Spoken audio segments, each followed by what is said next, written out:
Welcome back to Riding Glide's weekly roundup, where we go over the most important stories in the world of micromobility and technology. The big news in micromobility this week is that Parisians have voted to ban e-scooters in Paris, if you are to believe the newspaper headlines. Let me read some out for you. The Independent writes, Paris bans e-scooters in landmark vote. The Telegraph writes, how the e-scooter dream went up in flames. And the Sunday Times writes, Paris votes to ban e-scooters, is London next? Dun, dun, dun. All very emotive, slightly misleading though, because what they've actually voted to ban are rental e-scooters, because they are a hazard. They are left all over the streets, causing massive pile-ups. It's dangerous for people, pedestrians mainly, but also for people with mobility issues. Very ironic, considering they're supposed to be for mobility, and they are causing a big problem. So this vote was actually called by the mayor of Paris. Her name is Anne Hidalgo. Actually sounds Spanish. She has been a critic of e-scooters for quite some time, citing safety concerns, as we've just said, because she finds that they are dangerous when left around haphazardly, and a lot of the companies just say leave them wherever you finish with them and we will come and collect them at some point.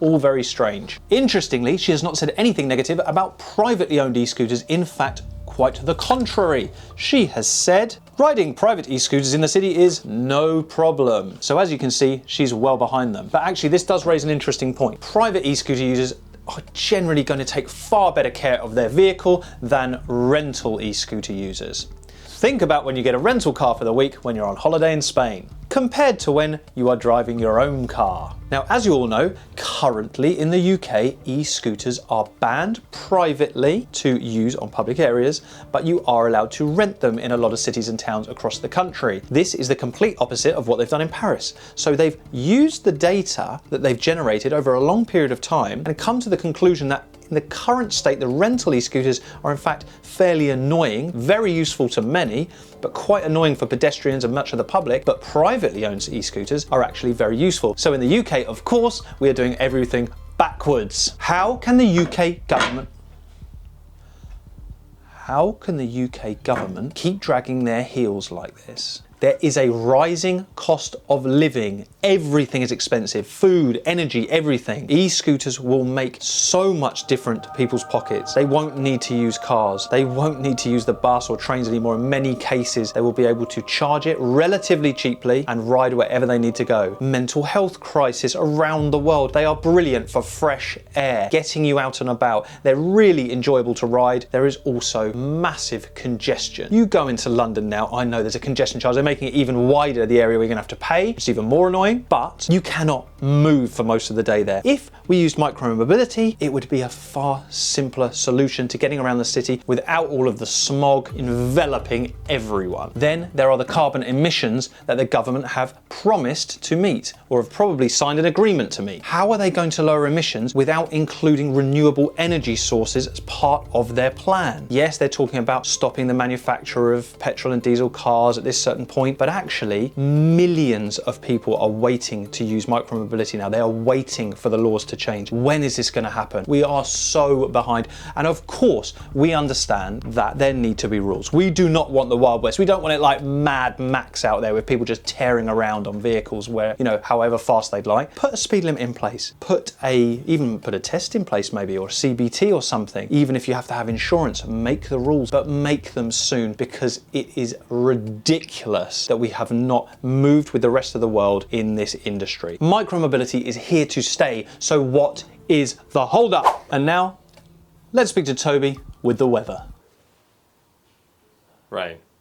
Now, moving on from that rant, in other news, have you ever heard of a company called Zipline? Me neither, until I watched Mark Rober's video, very famous YouTuber. Now, over the past few years, this company has been developing different ways to deliver packages to people. So they're like a logistics company. They've developed a fleet of drones that will hover hundreds of feet above your head and release a small capsule on a cable down to you that has a couple of motors so it can land perfectly, using military grade GPS to get you there. So you can order something online. Within minutes, it will have been sent out to you within whatever radius of the depot you're at and dropped into potentially your back garden or even into your hands. Now, if you don't believe me, please watch Mark Rober's video. It is so good, super interesting. This company is revolutionizing the logistics industry. Also, they've been working with the government of Rwanda for a few years, and they have been delivering medicine and medical supplies, including blood and things like that, to multiple hospitals across the country. They've developed these electric planes. They shoot them out of a slingshot. So an order comes in from a hospital, we need this blood type and this amount. They put it straight into a plane. They have a team there waiting. They shoot it from a slingshot so it doesn't need the propulsion straight away to burn the battery. Shoot it out. It flies at something like 70 miles an hour, way above, flies again with military grade GPS over the target, and then they get a text on their phone or on their app, beeps, tells them when it's coming, where it is. The person comes out, drops it with a mini parachute on, and it just lands on the floor, and they are able to save countless lives doing this. Can you imagine how this is going to revolutionize not only the medical industry, but also the general logistics industry? Then the plane flies back, and this weird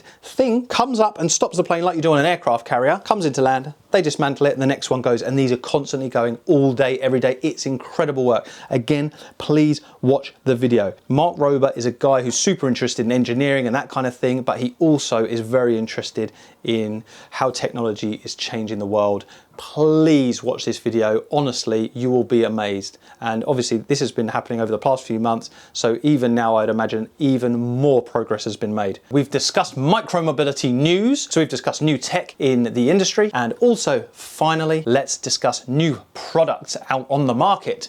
So this is a fun one for us because the Element Bondi has hit UK shores. That's a headline in itself. This is a large wheeled scooter that we've been working on for quite some time, and it's ready to ship out to customers. Check it out here or come down for a test ride and have a play yourself. You will not be disappointed. Finally, we're going to end on this video of a dog riding a one wheel.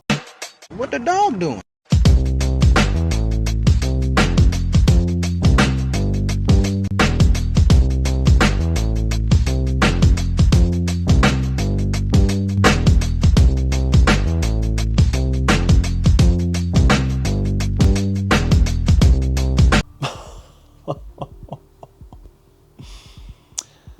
Well, that's it from us for this week. So from me and Toby, stay current.